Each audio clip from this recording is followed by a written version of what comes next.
to this week's episode of Feng Shui for You.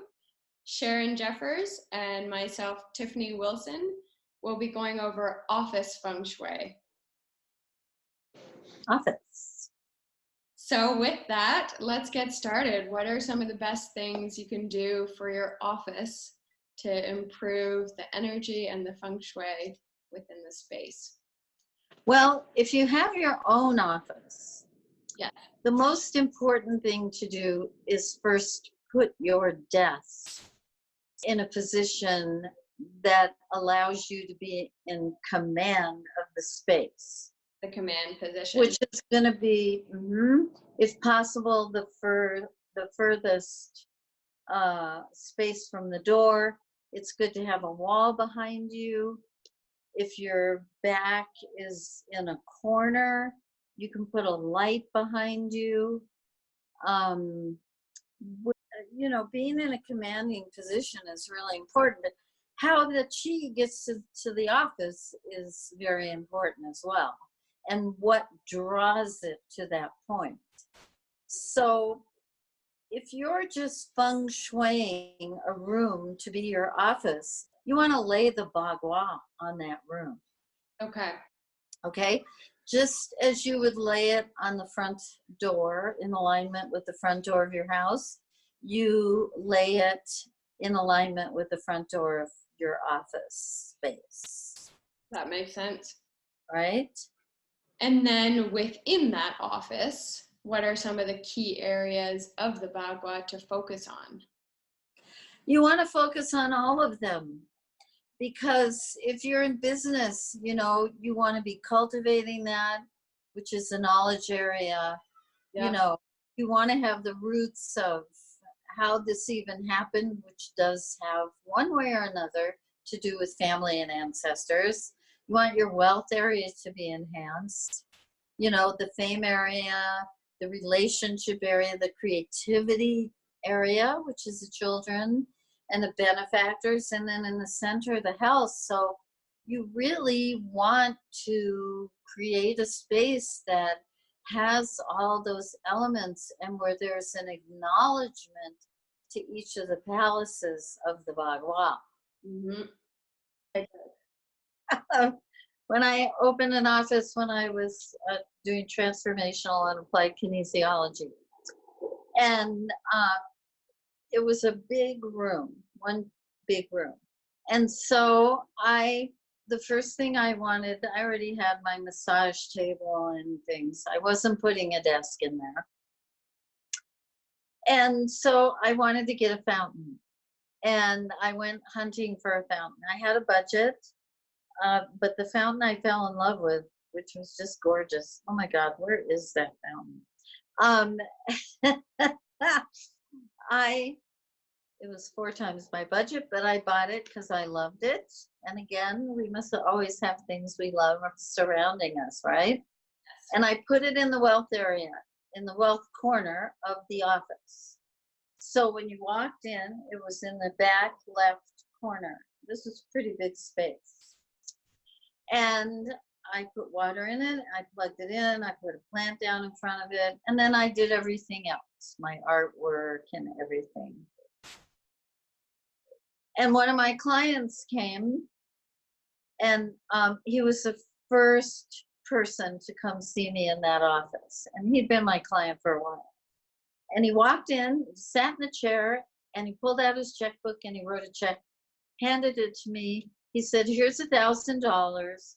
Please call me and remind me that I paid for sessions, so I'll come." So just like that, your fountain was paid off. Oh, way beyond that. It was only like $250, but yeah. I mean, the fountain was like, "Thank you. I like my new home. Let me work for you." That's the whole idea, to get your office to work for you, right? You want to feng shui things, to get our homes, everything, to be working for us in a loving way. We're not turning our office into a slave. Right. We're creating a relationship through honoring space and what we know will resonate in the space so that then it gives back to us. And commanding the good energy within the space. Yes. Yeah.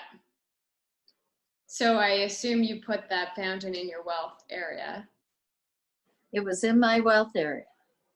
And was there anything else that you did to this office to make it work for you? Oh, everything I did.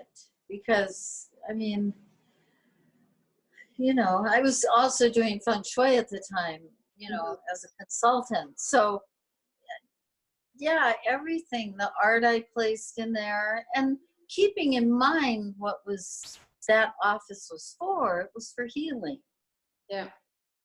So, It was important that the energy of that office was conducive to healing. Mm-hmm. Yeah, that's a great I really liked that space. That was a nice space. Awesome. So if you work in a cubicle, we've talked about the office and how to feng shui an office, but what if you don't work in your own space? What if you're within a cubicle within a larger corporation? How would you go about feng shuiing that personal space? Well, and think about cubicles. Almost everybody that works in a cubicle sits with either the side of their body or their back to the entrance of that cubicle, right? Yeah, it's the worst. When we sit with our back exposed, people stab us in the back. That's probably why in those kind of working environments, people are often gossiping about each other, or Yep. there's a lot of stuff that goes on in those environments. Yeah. So one of the things that you can do, the wind is really blowing, one of the things that you can do is, if I were sitting in a cubicle right now and the entrance was to my side, Mm-hmm. I would have something on my desk to my left that was facing that, a little statue or something. I mean, like teddy bears. It could be a teddy bear.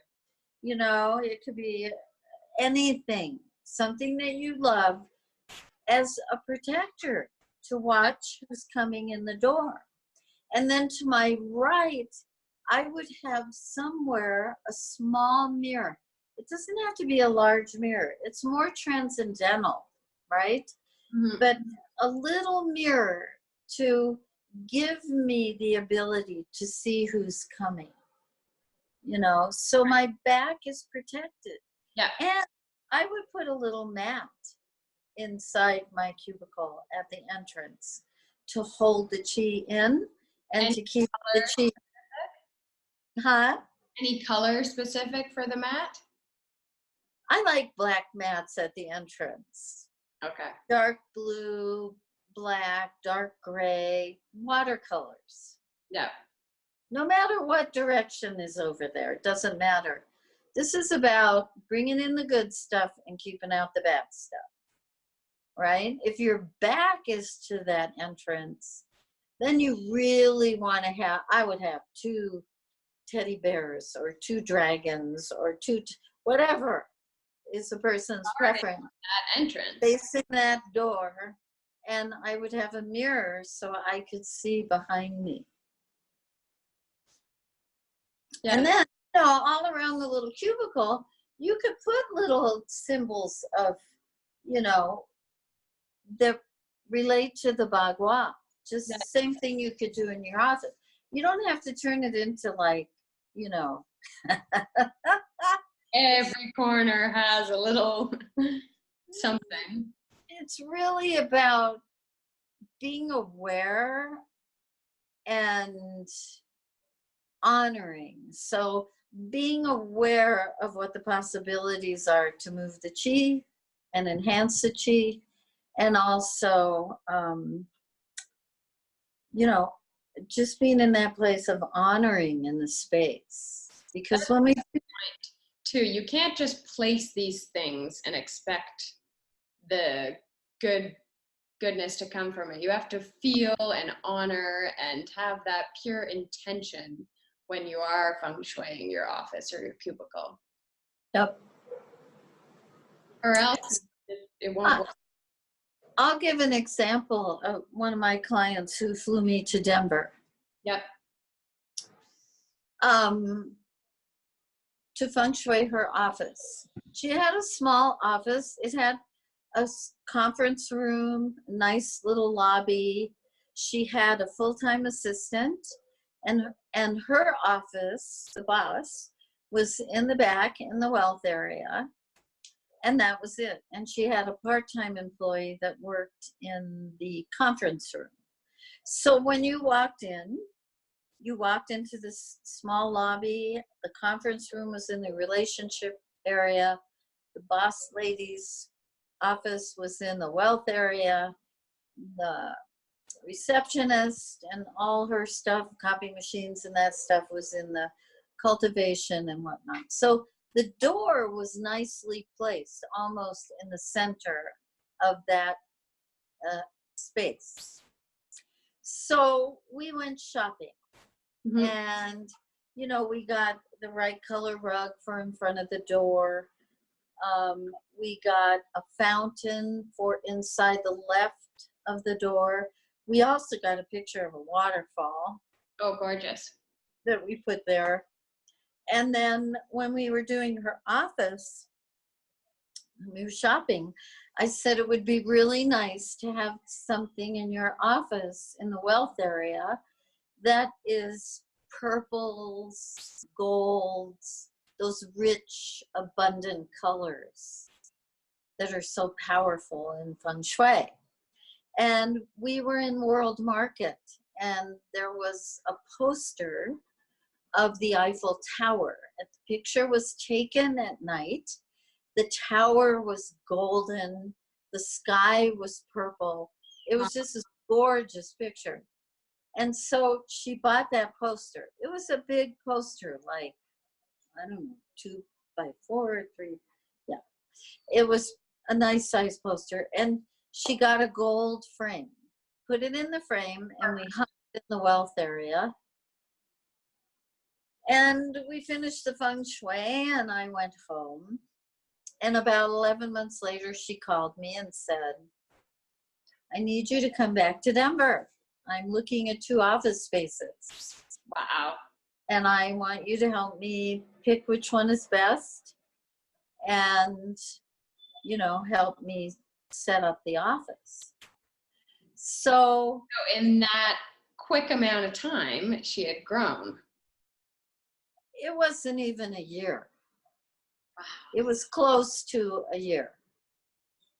That's amazing. So when I got there, the conference room was full of people. She now had 11 employees, 10 of which were working in the conference room. I said, what happened? And she said, she was a consultant. And she said, I got a huge contract with a company in Paris. No way. Yeah. Was And she? it wasn't her intention. She loved Paris. She loved the Eiffel Tower. The colors were perfect for the wealth area. That's why she hung the picture up there.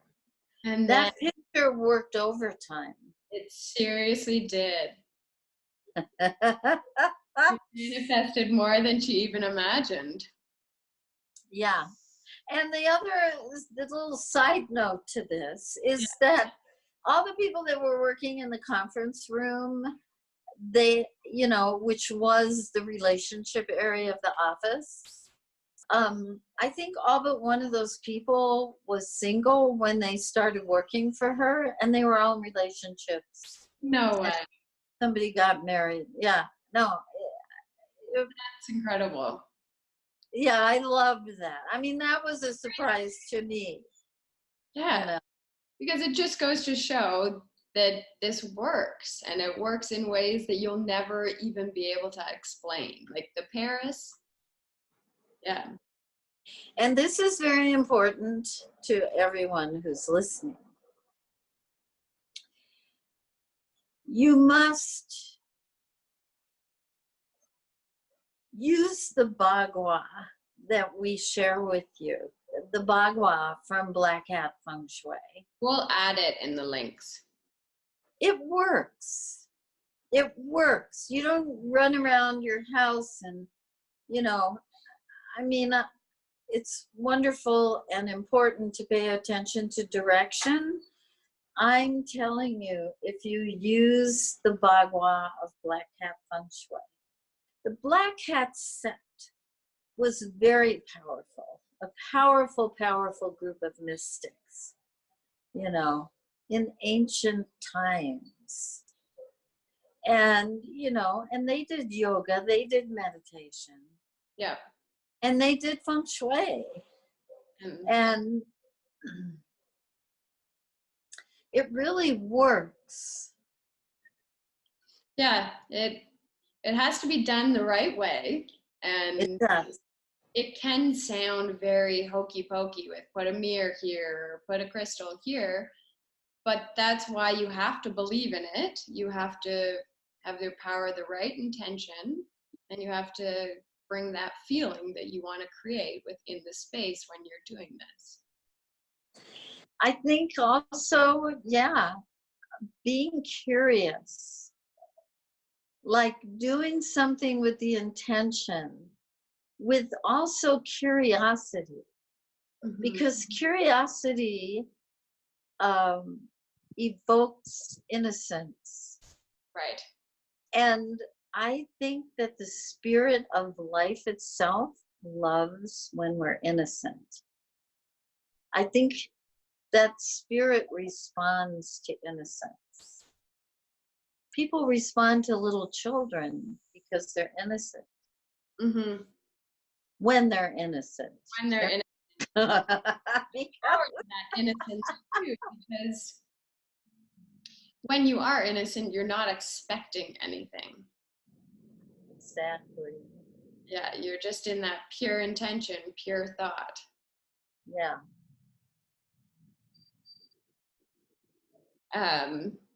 So that's good for if you have your own office or if you're in a cubicle feng shui. Any other things you want to talk about? Well, if a lot of people work in an open office where it's open space, right? I hate those open concept spaces. I worked in one and I would wear these sound canceling earphones. I was like, why am I even here? Like, I'm like an astronaut with these big things on my head.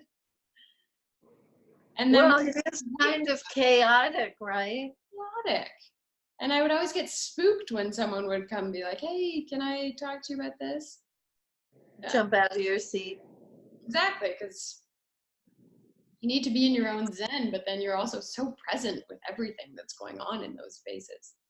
Yeah, I think it's really important to feng shui your desktop when you work in that situation. Yeah. And you have little things that help you out that way. And you can have a little standing mirror. In Black Hat Feng Shui, there are 5 magical animals. The tortoise, the dragon, the phoenix, the tiger, and the snake. Oh, cool. And we can use those animals just merely by having images of them, you know, and they can be playful, cartoonish, or they can be powerful, you know, but using them with intention can really make a difference. And what are the meanings? What do each of them symbolize? Well, they each belong to a direction. The dragon lives in the east. The phoenix lives in the south. The tiger lives in the west. The tortoise lives in the north, and the snake lives in the center. The Chinese are the only people that have 5 directions. They have a center of the direction. You know, everybody else has 4. The Chinese has 5, and it's the serpent in the center. So, you know, they each have their own power, and when we acknowledge them, like for you and I being 7 metal stars, Yep. the white tiger is our animal. Hmm. Although, I've had a dragon with me since I started doing Feng Shui. So I honor that energy because he just changes everything. Yeah. Um,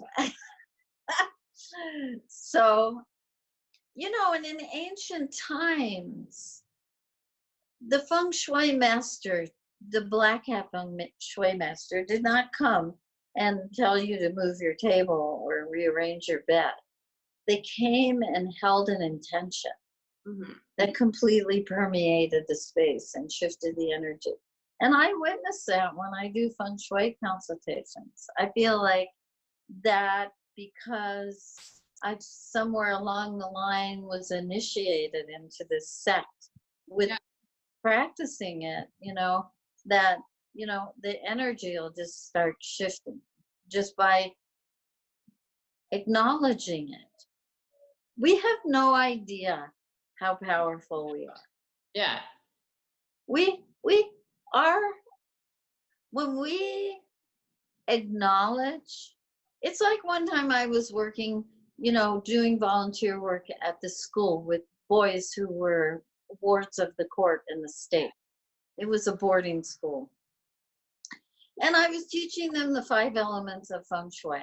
They were between 8 and 18 years old. There were 90 of them. I did the little guys and then the big guys. And at the end of the little guys session, this kid came up to me. He was probably 8. And he looked up at me and he said, "Why do you love us so much?" Oh. And I was like, oh my God. And I looked at him and I said, "Well, I can see who you are." And he just lit up like a little Christmas tree and said, "Oh," and then he ran off. I thought, if nothing else ever happened to me in my life, Yeah. that would have been enough. Yeah. And I feel like everything is really animated, even if when it looks like it isn't. Everything is breathing. Some things are breathing very slowly, and some things are breathing more rapidly. And it's like when we are acknowledging the light force in everything, whether it's, animated or inanimate object, there's a response. And that response comes from the appreciation of being acknowledged. Yeah. There's a give and a take, and it will give when it is acknowledged.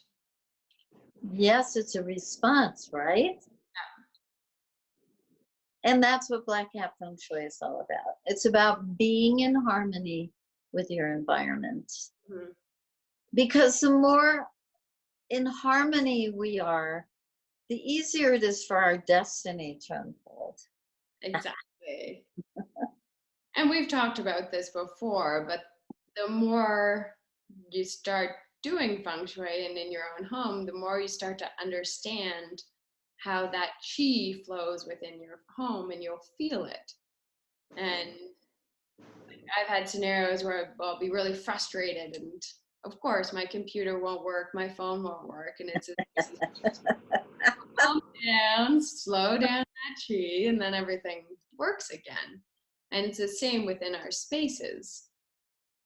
Well, yeah, we have an inner Bagua, right? We Exactly. have a relationship area. We have a fame area. We have all these areas inside of us. They're elements of, how we believe and the images we have of ourselves, and the way we think and relate to ourselves. So, yeah. Yeah. I always forget about that when we're talking, but yin and yang, to have that balance between the masculine and the feminine, the hard and the soft. And that's another thing that we can talk about in offices. Sometimes you want offices to be really young because there is a lot of energy. It's business, it's things are happening. Personally, like a startup business. It's really fast. Lots of things are happening. It's very young. So my home, I always want to be very yin, because it's like you have to be calm and rest and relax and rejuvenate.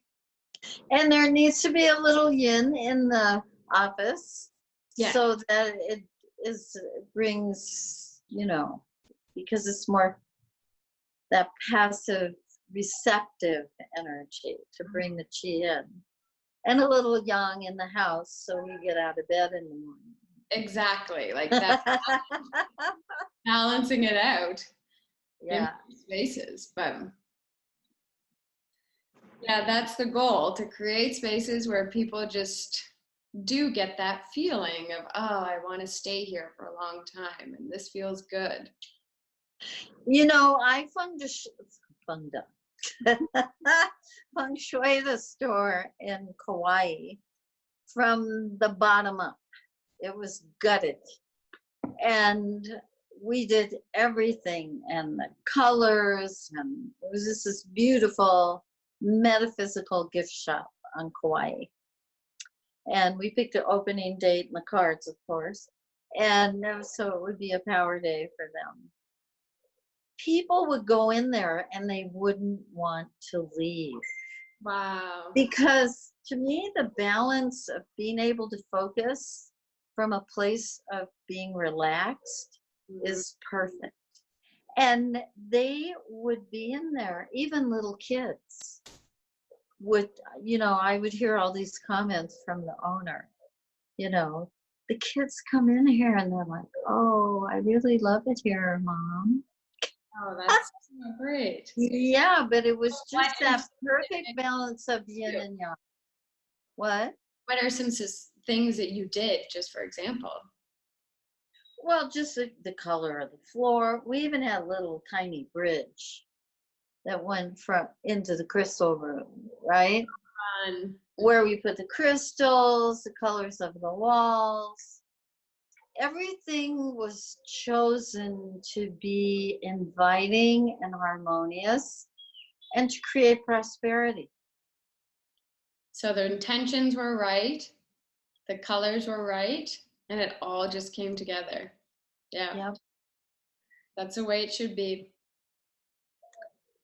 Yeah, it's so much fun also. And they were hugely successful. That's great. Yeah. Yeah. Yeah, once it starts to work, then you never will not use feng shui. Right. Yeah. Well, I think this has been a great episode on office feng shui. Anything else? Click the like and subscribe and hit the little bell so that you know when we post another video. Yeah, and feel free to add questions in the comments. I know we've discussed a lot in this video about office feng shui, and there are many more details on each of your spaces. So we'll try and answer all the comments that we can. And as I mentioned before, we're going to do a workshop about your personal space. So keep an eye out for that workshop with Sharon, where you'll bring your floor plan and Sharon will give you direct feng shui cures and ideas for your space. And with that, thank you. Thank you.